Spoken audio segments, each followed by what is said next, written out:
अब हम electrostatics and capacity के क्वेश्चंस करेंगे प्रीवियस ईयर पास्ट 10 इयर्स के। इस चैप्टर से on an average 4 to 5 questions पूछे जाते हैं, तो बहुत इंपॉर्टेंट है।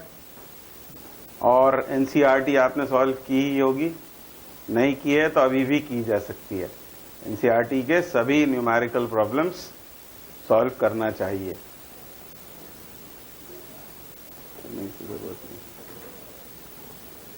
अब हम करेंगे इलेक्ट्रोस्टैटिक्स और कैपेसिटी के पास्ट 10 इयर्स के प्रॉब्लम्स। उसमें से नीट 2016 फेज 2 में पूछा हुआ ये क्वेश्चन करते हैं, बहुत ही आसान। An electric dipole is placed at an angle of 30 degree with an electric field intensity 2 × 10⁵ Newton पर कूलम। इसका मतलब यह है कि ये यदि इलेक्ट्रिक फील्ड है तो इलेक्ट्रिक फील्ड से इलेक्ट्रिक डायपोल मोमेंट वेक्टर वो 30 डिग्री पर रखा हुआ है, यानी ये एंगल जो दिया होता है ये होता है P वेक्टर और E वेक्टर के बीच का angle. It experiences a torque equal to 4 newton into metre. सब कुछ ऐसा ही में चल रहा है, फिक्र करने की जरूरत नहीं है, आपको सिर्फ फॉर्मूला ये वाला रिकॉल करना पड़ेगा। फॉर्मूला बेस्ड क्वेश्चन है। P sin theta, torque and magnitude is P का मैग्नीट्यूड, E का मैग्नीट्यूड, एंगल थीटा, ये P और E के बीच का एंगल है, उसका साइन। तो हमको गिवन क्वांटिटीज क्या क्या है, टाउ दिया हुआ है 4 न्यूटन इंटू मीटर, P अभी P ही रहने देते हैं, E is given to be 2 × 10⁵ into sine theta, theta is 30 degree, तो होगा हाफ, ये 2 कैंसिल आउट होता है तो हमको P मिल गया। P विल बी, 2 कैंसिल होने के बाद 4 × 10⁻⁵। जब इसको ट्रांसपोज करेंगे, यहाँ 1/2 आया था, 2 तो कैंसिल हो गया है, 10⁵ उधर ले जाएंगे तो ये P आ गया। P को इक्वेट कर देंगे Q × 2A से। हमको मालूम है P in magnitude is Q × 2A, charge into distance between the charges, और ये हमको गिवन है। यहाँ गलती हो सकती है, हमने 2A लिख लिया तो A is not 2 centimetre but 2A is, ये दोनों चार्जेस के बीच का, यहाँ कौन सा चार्ज होगा, यहाँ होगा नेगेटिव चार्ज, यहाँ होगा पॉजिटिव चार्ज। डायरेक्शन होती है फ्रॉम नेगेटिव टू पॉजिटिव, दोनों चार्जेस के बीच की ये सेपरेशन 2A है जो हमको 2 सेंटीमीटर गिवन है। तो 4 × 10⁻⁵ इक्वल्स टू Q × 2 सेंटीमीटर। ये मीटर में मैंने उसे कन्वर्ट कर लिया, ये 2 से 2 टाइम्स कैंसिल, इसको इधर लाएंगे तो Q इक्वल्स टू हो गया 2 × 10⁻⁻3। आंसर आएगा कूलम में, हमको पूछा हुआ है मिली कूलम में, तो ये 2 × 10⁻⁻3 कूलम का मतलब ही 2 milli coulomb, and so the answer is 2 milli coulomb. B is the correct answer. तो बहुत आसान क्वेश्चन था, फॉर्मूला बेस्ड। तो फॉर्मूला की लिस्ट अभी लास्ट टाइम रिवीजन में जरूर बनाना चाहिए, और दूसरी बात एनसीईआरटी सॉल्व करना चाहिए, एनसीईआरटी की सभी न्यूमेरिकल प्रॉब्लम्स, क्योंकि अभी आईआईटी मेन में भी 6 प्रॉब्लम्स जो हैं वो एनसीईआरटी से आई हैं, तो एनसीईआरटी करने में बुराई नहीं है। अब करेंगे नीट 2016 फेज 2 में आया हुआ ये क्वेश्चन। बहुत ज्यादा कैलकुलेशन है इसमें, और अनफॉर्चुनेटली इसका कोई भी ऑप्शन करेक्ट नहीं था। ये क्वेश्चन कैंसिल हुआ होगा और बोनस मार्क्स बच्चों को मिले होंगे, पर हम कर रहे हैं इसलिए कि इसी तरह का कोई दूसरा क्वेश्चन फ्रेम होता है तो हम इसको किस तरह सॉल्व करेंगे, और इसका करेक्ट आंसर क्या है। A parallel plate capacitor of area A, plate separation D and capacitance C is filled with 4 dielectric materials having dielectric constants K1, K2, K3 and K4 as shown in figure below। ये यहाँ diagram दिया हुआ था, एक parallel plate capacitor था, उसका plate area कितना A, मतलब ये एक प्लेट है और ये दूसरी प्लेट, और यहाँ पोटेंशियल डिफरेंस लगाया गया होगा। ऐसा एक कैपेसिटर है जिसकी कैपेसिटी है C, plate area A, distance between plates D, और उसमें 4 dielectrics K1, K2, K3, K4 ये फिल कर दिए हैं, ये शो किया है K1, K2, K3, K4। If single dielectric material is to be used to have the same capacitance C in this capacitor, then the dielectric constant is given by। इन चारों की जगह एक क्या भरा जा सकता है, ऐसा पूछा है, यानी कि इक्विवेलेंट की बात हो रही है। हम इसकी कैपेसिटी निकालने की कोशिश करते हैं। इस पर ध्यान दें। तो ये जो इंटरफेस है, ये इंटरफेस ये क्या कर रहा है, ये उस कैपेसिटर को दो कैपेसिटर्स में डिवाइड कर रहा है। यहां ध्यान दें तो ये एक कैपेसिटर, ये एक कैपेसिटर, जैसे वो सीरीज में जुड़े हुए हैं। इस इंटरफेस ने ये काम किया। और ये जो दो इंटरफेस हैं ये क्या करते हैं, ये इन तीनों कैपेसिटर्स को पैरेलल में डिवाइड कर देते हैं। मतलब ये चार कैपेसिटर्स की लाइक ग्रुपिंग हो गई है। अब यदि इस कैपेसिटर की हम बात करें तो इसका प्लेट एरिया कितना शो किया हुआ है, a/3, डिस्टेंस बिटवीन प्लेट्स हो जाएगा d/2। इस कैपेसिटर का ये 1, इसको 1 कह देते हैं इसका, और इसका इतना पार्ट, इस पोर्शन की मैं बात कर रहा हूं, इतना पार्ट जिसमें क्या भरा हुआ है, K4 डाइलेक्ट्रिक भरा हुआ है। और ये दोनों आपस में कैसे हो जाएंगे, पैरेलल में। ठीक इसी तरह यहां भी होगा, ये एक कैपेसिटर और ये एक कैपेसिटर K3, और ये एक कैपेसिटर, ये दो कैपेसिटर्स पैरेलल में, ये दोनों पैरेलल में, ये दोनों पैरेलल में, और आपस में कैसे, आपस में वो सीरीज में। तो पहले हम इन दोनों की सीरीज निकाल लेते हैं, कैपेसिटर 1 और ये कैपेसिटर 2, इनकी बात हम कर लेते हैं। इनका हम इक्विवेलेंट कैपेसिटी निकालते हैं सेपरेटली। इसकी कैपेसिटी क्या होगी, C1 कहा है मैंने उसे, C1 कितना होगा, तो होगा epsilon not area of plate है a/3, एप्सिलॉन नॉट a, फिर K भी आएगा, K1 upon distance between plates, वो d/2 हो जाएगा। इस तरह ये आई है कैपेसिटी इस कैपेसिटर की, ये जो 1 जिसको हमने कहा हुआ है। इसी तरह इसकी कैपेसिटी क्या होगी, तो इसकी कैपेसिटी C2 कहा है हमने उसे, C2 कितना होगा, तो C2 होगा फिर से एप्सिलॉन नॉट एरिया प्लेट का कितना, a/3, डिस्टेंस बिटवीन प्लेट्स यहां आएगा d, ये 2, और डाइलेक्ट्रिक जो है वो K4 है। इस तरह ये इसकी कैपेसिटी हुई, और ये दोनों आपस में कैसे है, सीरीज में है। तो यहां एक इक्विवेलेंट कैपेसिटी आएगी, उसको हम बोल देते हैं, कुछ कहना पड़ेगा, C1 डैश कह देते हैं उसे, equivalent of C1 and C2। ये दोनों कैसे हैं, सीरीज में। तो आंसर ये होगा C1 C2 upon C1 plus C2, यानी इनका प्रोडक्ट अपॉन सम। तो प्रोडक्ट अपॉन सम लिखना चाहें तो लिख सकते हैं, मेंटली भी कैलकुलेट वैसे हो सकता है वो, 2 epsilon not a K1 upon 3d times 2 epsilon not a K4 upon 3d, और इनका एडिशन, और एडिशन में 2 epsilon not a upon 3d, ये कॉमन आएगा, अंदर बचेगा K1 प्लस K4। और अब कैंसिल करता हूं मैं, ये एक 3d से 2 epsilon not a, 2 epsilon not a, ये कैंसिल आउट हो गया। तो बचता क्या है फाइनली, कहाँ लिखें, यहीं लिख देते हैं, 2 epsilon not a upon 3d times, यहां पर क्या आएगा, K1 K4 upon K1 plus K4। ये इस तरह से हमको मिला C1 डैश। ये इस पार्ट की इक्विवेलेंट कैपेसिटी आ गई है। यही काम इन दोनों के लिए करना पड़ेगा, इतना ही सारा कैलकुलेशन। पर सिमेट्री का हम फायदा उठा सकते हैं। हम इस फॉर्मूले के बेसिस पर इस पोर्शन की कैपेसिटी, मतलब अलग अलग निकालें तो 3 और 4, फिर 5 और 6, इनकी कैपेसिटी हम इसे देखकर लिख सकते हैं। मैं उसको नाम दे रहा हूं C2 dash.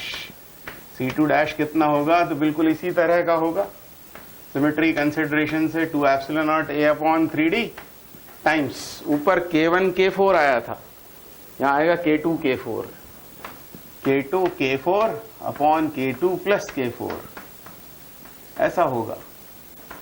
Similarly C3 dash, इस पोर्शन की बात करें तो क्या आएगा, यहां आएगा 2 epsilon not a over 3d times K3 K4 की बात करना पड़ेगी, K3 K4 upon K3 plus K4। ये तीन कैपेसिटर्स, और ये तीनों आपस में कैसे होंगे, ये आपस में होंगे पैरेलल में, मतलब इसको आप चाहें तो इस तरह से रीड्रॉ भी कर सकते हैं, ये कहना चाह रहा हूं मैं। ये एक कैपेसिटर, इसके साथ ये दूसरा सीरीज में, इन दोनों के बिहाफ यहां बनाया हुआ है, ये C1 और ये C2, और इन दोनों का इक्विवेलेंट ये लिखा हुआ है। ऐसी हमें 3 ब्रांचेस मिलेंगी, ये दूसरा इन दोनों के लिए और ये तीसरी ब्रांच इन दोनों के लिए। और ये आपस में कैसे हैं? पैरेलल में। हमने यही फाइंड आउट कर लिया है। इन दोनों की जगह क्या आया है? इन दोनों की जगह फाइनली हमने यहां बना लिया एक कैपेसिटर, कितने का? C1 डैश का, यहां C2 डैश और यहां C3 डैश। और अब इन तीनों का हमको पैरेलल ग्रुपिंग का फॉर्मूला लगा देना है। तो क्या जानते हैं हम? C equivalent is C1 plus C2 plus C3, और इनमें हमें दिख रहा है C1 dash, C2 dash, C3 dash, ये हमें लिखना चाहिए। और इन तीनों में 2 epsilon not A upon 3D ये कॉमन है। अंदर ये 3 टर्म्स आएंगी। पहली टर्म होगी K1 K4 upon K1 plus K4, दूसरी टर्म ये आएगी K2 K4 upon K2 plus K4, और एक और टर्म आएगी तीसरी, और वो होगी K3 K4 upon K3 plus K4। और अब यहां पर यदि देखें तो यदि ये इक्विवेलेंट कैपेसिटी है तो, और जो पहले कैपेसिटी थी उसकी, जब वो एयर कैपेसिटर था तब कितनी कैपेसिटी होगी उसकी?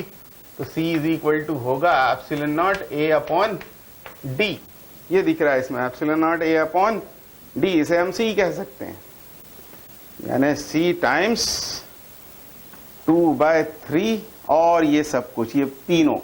यानी हमको जो फाइनल आंसर करना पड़ेगा वो ये करना पड़ेगा, C इक्विवेलेंट कितना, सॉरी K इक्विवेलेंट कितना, तो 2/3 टाइम्स ये तीनों आएंगे, K1 K4 upon K1 plus K4 plus K2 K4 upon K2 plus K4 plus K3 K4 over K3 plus K4।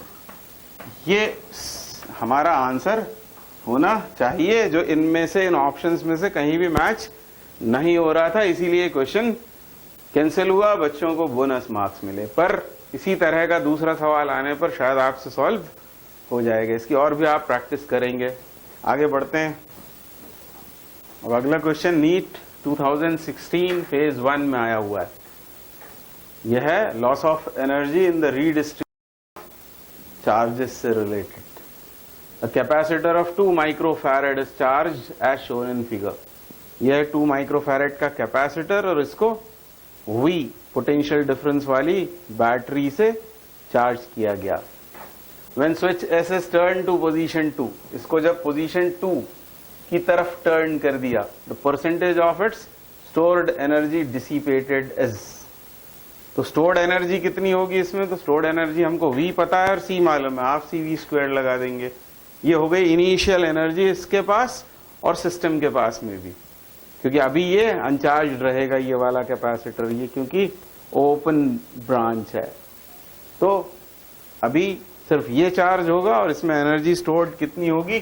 तो उसे हम कह लेते हैं UI, initial energy of the system, half CV² के फॉर्मूले से। तो यहां पर आ जाएगा ये, इसको C1 कह लेते हैं 2 माइक्रोफैरेड को, तो ये होगा हाफ, यहाँ 2 माइक्रोफैरेड इंटू V²। तो फिक्र करने की जरूरत नहीं है, माइक्रोफैरेड को फैरेड में कन्वर्ट करने की कोई जरूरत नहीं है। आंसर आपका, यदि V ये वोल्ट में है तो माइक्रो जूल में आंसर आ जाएगा, इसलिए चिंता की कोई बात नहीं है। ये UI हो गया, इनिशियल एनर्जी सिस्टम की। अब क्या होगा जब इस स्विच को हम इधर टर्न कर देंगे, मतलब इसकी पोजीशन जब ऐसी हो जाएगी, तो बैटरी तो डिस्कनेक्ट हो गई, इन दोनों के बीच चार्जेस की शेयरिंग होगी, और तब तक जब तक कि इनके पोटेंशियल सेम नहीं हो जाते, जिसको हम कहते हैं कॉमन पोटेंशियल। और इस चार्ज के बहने की वजह से ही कुछ एनर्जी हीट, लाइट, साउंड के फॉर्म में नष्ट हो जाएगी, डिसिपेट हो जाएगी, लॉस आएगा एनर्जी का। कितना लॉस आया है सिस्टम में वो ही हमसे पूछा हुआ है, क्योंकि जो सिस्टम की एनर्जी वही तो इस कैपेसिटर की थी। बाद में एनर्जी कितनी रह जाएगी ये हमको पता करना होगा। तो उसके पहले हमें निकालना होगा कॉमन पोटेंशियल। कॉमन पोटेंशियल, और कॉमन पोटेंशियल का फॉर्मूला होता है V is equal to total charge upon total capacity. दो कैपेसिटर के बीच में शेयरिंग हो रही है, तो Q1 plus Q2 upon C1 plus C2, या हम लिख सकते हैं C1 V1 plus C2 V2 upon C1 plus C2। मतलब पहले की कैपेसिटी, पहले कैपेसिटर की कितनी है 2 माइक्रोफैरेड, वोल्टेज कितना है उसके अक्रॉस V, तो 2V प्लस इसकी कैपेसिटी हालांकि 8 है पर वोल्टेज कितना है 0, पोटेंशियल डिफरेंस है 0, अनचार्ज था इनिशियली वो, अपॉन C1 प्लस C2 मतलब 2 प्लस 8,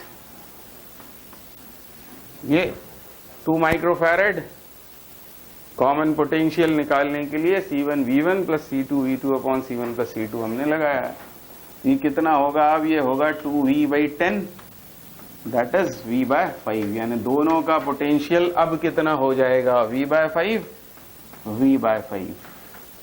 तो एनर्जी सिस्टम के पास अब कितनी हो जाएगी U फाइनल, वो हो जाएगी दोनों के पास कितनी कितनी, हाफ कॉमन आएगा, इसकी कैपेसिटी इसके वोल्टेज का स्क्वायर, हाफ CV स्क्वायर, क्योंकि हम लगा रहे हैं 2 माइक्रोफैरेड, और ये होगा V स्क्वायर बाय 25 प्लस इसकी कैपेसिटी ये है 8 V स्क्वायर बाय 25, ये हो जाएगा।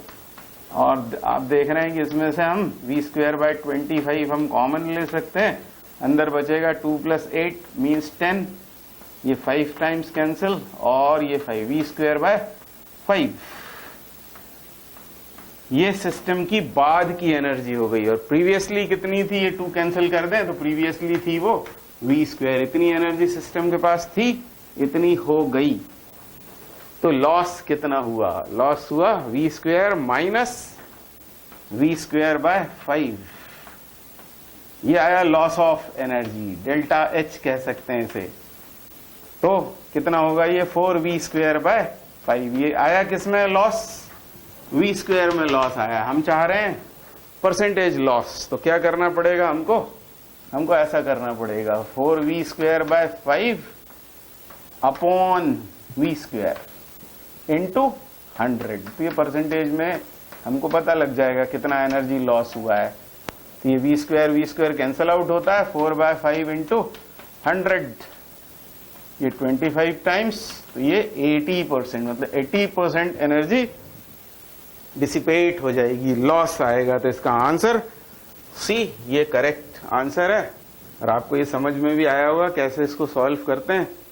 अब इसी तरह का कोई क्वेश्चन फ्रेम होकर आ सकता है, आप मेरे साथ प्रैक्टिस कर ही रहे होंगे, तो इसका आप फायदा उठाइए।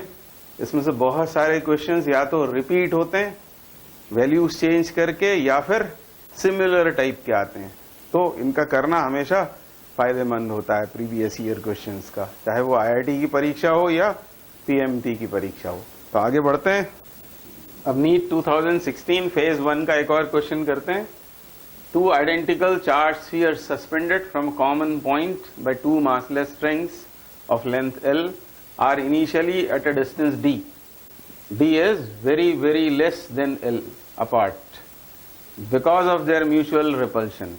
तो ऐसा क्वेश्चन आपने पहले भी किया होगा। 2 स्फीयर्स हैं, चार्ज स्फीयर्स, और उनको मासलेस स्ट्रिंग से किसी पॉइंट से टांग दिया इस तरह से, ऐसे वो 2 बॉब्स, और क्योंकि दोनों पर चार्जेस कैसे हैं सेम, तो उनमें रिपल्शन आएगा और वो इस तरह से आ जाएंगे इक्विलिब्रियम में। ऐसे क्वेश्चंस हम कर चुके हैं।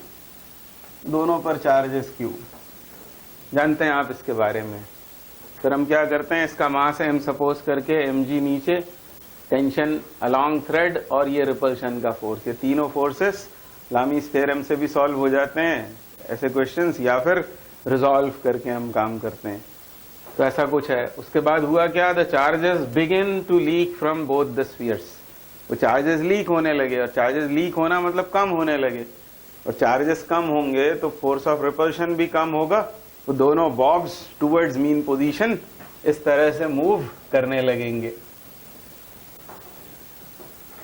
to leak from the both spheres at a constant rate. As a result, the spheres approach each other with velocity v, then v varies as a function of distance x between the spheres as.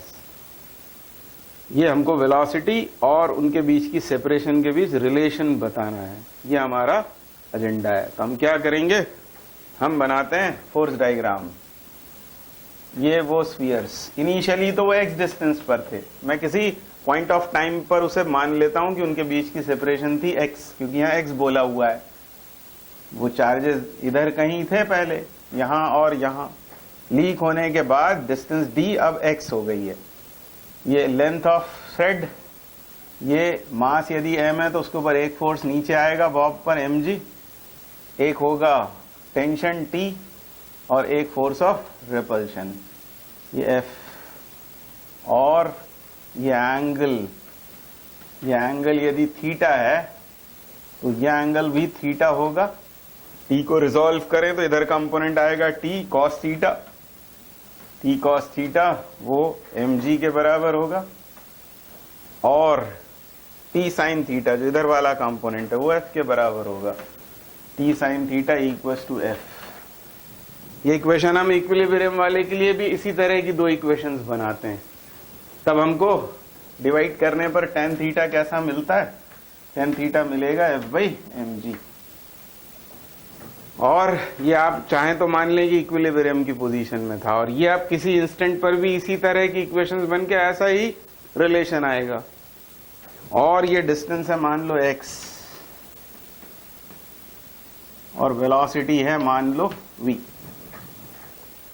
तो अब हम tan theta f की values यहां substitute करते हैं इसी relation में। तो f कितना होगा, तो f होगा k Q square, Coulomb's law लगा रहा हूं मैं, k Q square upon X square, Coulomb's law से, इंटू mg।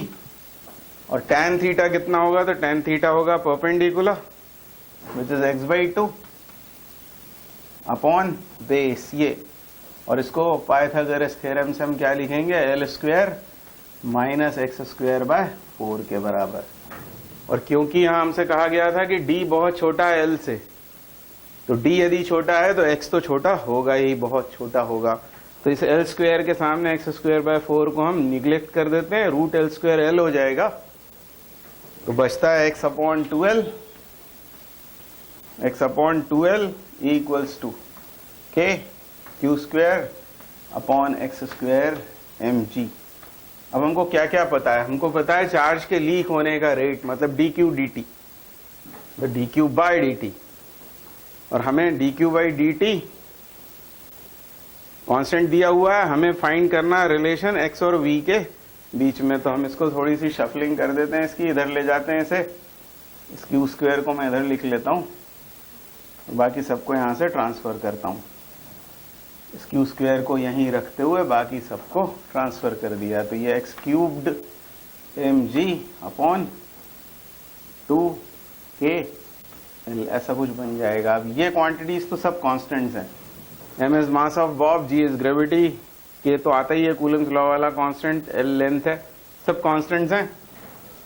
तो q squared proportional to x cubed ऐसा होगा, दोनों तरफ स्क्वायर रूट ले लें तो q proportional to x raise to the power 3/2 ऐसा रिलेशन हमको मिल जाता है। अब हम दोनों तरफ इसे डिफरेंशिएट कर देते हैं, क्यों, क्योंकि आया है proportional to x to the power 3/2। दोनों तरफ हम डिफरेंशिएट कर देते हैं इसे, dq dt जो हमें मालूम है कांस्टेंट है, यहाँ चाहें तो आप एक कांस्टेंट भी पुट कर लेंगे तो भी चलेगा काम, इक्वेशन ठीक ठाक दिखेगी।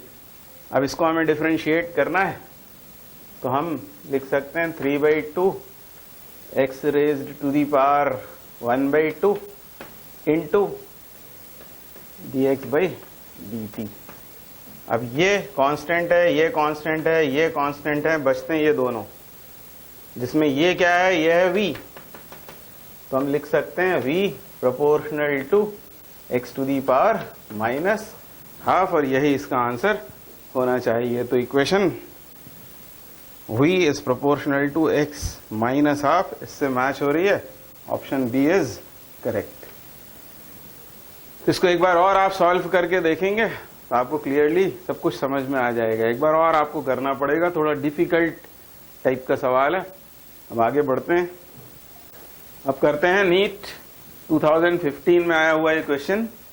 If potential in volts in a region is expressed as Vxyz is equal to 6xy minus y plus 2yz, the electric field in Newton per coulomb at a point 110 is। तो यह है problem based on the relation between electric field and potential. आपको मालूम होगा one dimension में हम ऐसा लिखते हैं, E is equal to with minus sign dv by dx, या ऐसा लिखते हैं E is equal to minus dv by dy, ये वन डायमेंशन में है। अब यहां पर क्योंकि पोटेंशियल एक्स वाई जेड तीनों पर डिपेंड कर रहा है, तो हम कह सकते हैं कि थ्री डायमेंशनल है। तो इसको जब डिफरेंशिएट करेंगे तो इलेक्ट्रिक फील्ड भी तीन डायमेंशंस में हमको मिलेगी, और इसीलिए आंसर्स में हम देख रहे हैं इलेक्ट्रिक फील्ड निकालनी है और आई जे के आ रहे हैं हर आंसर में, यानी तीन डायमेंशन में हमको इलेक्ट्रिक फील्ड मिलेगी, यानी वो एक्स वाई जेड तीनों में काम कर रही है।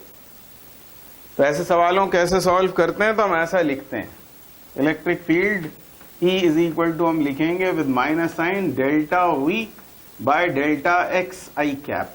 अभी मैं इसका आपको मतलब समझाता हूं, delta V delta Y j cap minus delta V delta Z k cap. इसका मतलब ये होता है, ये डेल्टा लगाना मतलब हम डिफरेंशिएट ही कर रहे हैं अभी भी। जैसे आप लिखते थे dx बाई dt, तो डिफरेंशिएशन ही कर रहे हैं, पर ये है पार्शियल डिफरेंशिएशन। मतलब ये कि इस इक्वेशन को डिफरेंशिएट कर रहे हो जब x के रिलेटिव, जैसे यहां, तब y और z को हम कांस्टेंट सपोज कर लेते हैं। जब हम y के रेस्पेक्ट में करेंगे तो x और z को कांस्टेंट मान लेंगे, जब z के रेस्पेक्ट में करेंगे तब x और y कांस्टेंट हो जाएंगे। मतलब पार्शियल डिफरेंशिएशन हमको इस इक्वेशन का करना पड़ेगा, तब हमको नेट फील्ड मिलेगी। और इस नेट फील्ड में ये जो तीनों हैं, ये तीनों उसके तीन डायरेक्शंस के x, y और z डायरेक्शंस के कंपोनेंट्स हैं। तो अब जब हमें ये चीज चाहिए तब हम इसे x के रेस्पेक्ट में डिफरेंशिएट करेंगे, assuming y and z to be constant. तो क्या आएगा, ये माइनस साइन तो आएगा। और इसे जब x के रेस्पेक्ट में कर रहे होंगे तो 6 और y कांस्टेंट हैं, बाहर आएंगे, dx 1 हो जाएगा। फिर यहां आएंगे तो ये कांस्टेंट है, ये दोनों कांस्टेंट, ये दोनों टर्म्स 0 हो जाएंगे, और इसके साथ हमें आई कैप लगा देना चाहिए। मतलब हमें ये मिल गया, यानी ये फील्ड का x कंपोनेंट हमको मिल गया। अब y के रेस्पेक्ट में करें इसे, तो ये माइनस साइन तो पहले से आ रहा है, और y के रेस्पेक्ट में करते समय 6x बाहर आ जाएगा, 6x बाहर आ जाएगा, dy 1 हो जाएगा। अब y के रेस्पेक्ट में करें तो dy माइनस 1, ये माइनस है और इस माइनस की वजह से वो प्लस 1 हो जाएगा, ऐसा हो जाएगा। और अब इसका करें तो अब कौन कांस्टेंट है इसमें, 2 और z कांस्टेंट है, वो बाहर आएंगे, प्लस हैं तो माइनस हो जाएंगे।